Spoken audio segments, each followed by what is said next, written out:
We've included a functional assessment and behavior plan for you to look at. This is an example. It can vary school district to school district and probably does, but this gives you a good idea of what a functional assessment and the behavior plan that comes from that functional assessment.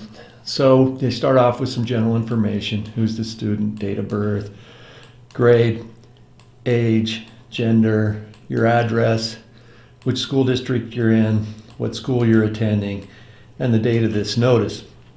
Then they start with a description of the problem behavior based upon direct observation. So what they do is they try to observe the behavior in action so they can see what's happening. So then they create a baseline, which is frequency, duration, and intensity. Sometimes you see these behaviors happen. Where do they happen? Do they happen in between classes and things like that? So they also ask about, is there specific antecedents, which is things that make the behavior happen. So let's say your child is walking in between classes. He always seems to be in trouble in the fourth period class.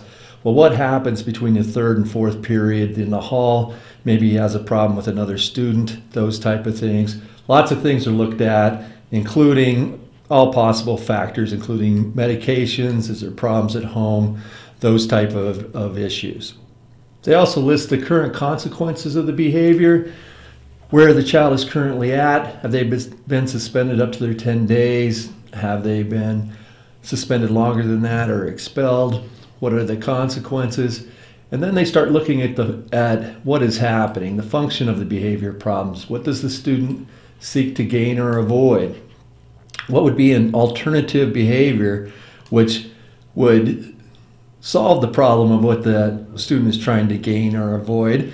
And then you turn that into behavioral goals, objectives, which incorporate what you talked about here, some alternative behaviors.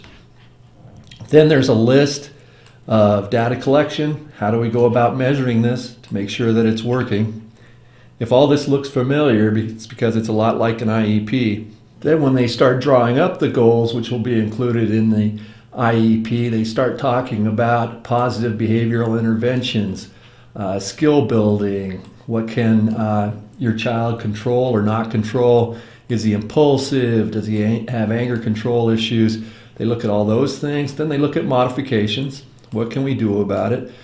What can we take into consideration? And then they create also, after they do all that, an alternative discipline plan, if it's appropriate, and a crisis intervention plan, if it's appropriate, and who is responsible for the implementation of the behavior plan.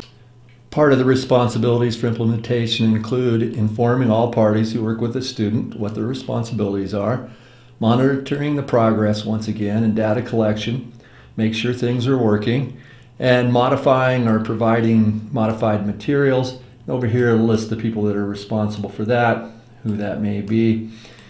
And that is a functional assessment and the beginning of a behavior plan.